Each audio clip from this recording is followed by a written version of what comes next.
Cette chronique est une présentation de Performvente. Comment apprendre à tirer profit du téléphone? Donc, en prenant pour acquis qu'au téléphone, on n'a pas de contact visuel et on n'a pas non plus de communication non verbale. Donc, nous devons composer avec d'autres moyens de communication pour rendre notre conversation téléphonique aussi vivante et captivante que si on serait face à face. Donc, l'élocution va influencer beaucoup notre conversation téléphonique, va donner aussi l'impression.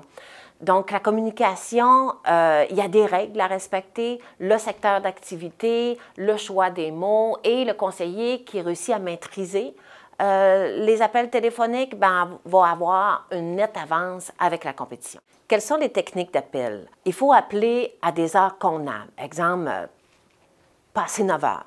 Donc, répondre aux questions par des questions afin de clarifier le besoin du client. Exemple, le client vous demande, est-ce que le système audio est facile à utiliser? Bien, demandez-lui, qu'est-ce que vous voulez dire par facile à utiliser?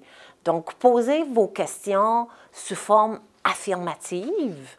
Ne vous risquez jamais non plus à dénigrer ce que le client possédait. Donc, vous avez fait un mauvais achat dans le temps.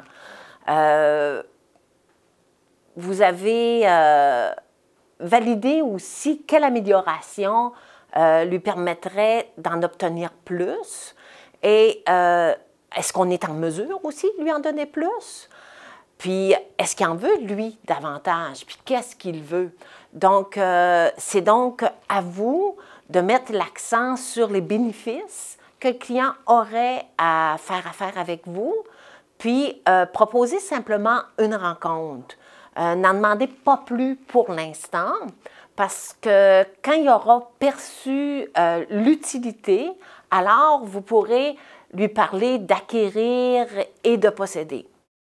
Maintenant, c'est qui les gens qui magasinent au téléphone? Donc, c'est des gens qui sont pressés par le temps, c'est des gens qui magasinent à plusieurs endroits, c'est aussi des gens qui valident des prix un peu partout. Donc, si vous leur donnez toute l'information qu'ils ont besoin au téléphone, quel besoin aurait-il d'aller vous visiter? Donc, il faut apprendre à susciter l'intérêt de façon à ce qu'ils aient envie d'aller vous voir. Puis, il ne faut pas oublier qu'en général, les gens qui magasinent au téléphone sont souvent plus prêts à aller de l'avant que les gens qui vont passer dans vos entreprises. Que devons-nous retenir de tout cela? Votre premier objectif, dans le fond, c'est de charmer votre client, le mettre en confiance en répondant à ses questions, puis de soulever son intérêt pour l'attirer dans votre entreprise. Si vous avez le goût de faire une pratique téléphonique accompagnée, à ce moment-là, appelez-moi. Donc, vous pouvez me rejoindre dans le 418-930-1004. J'ai LinkedIn aussi et vous pouvez me rejoindre sur Facebook.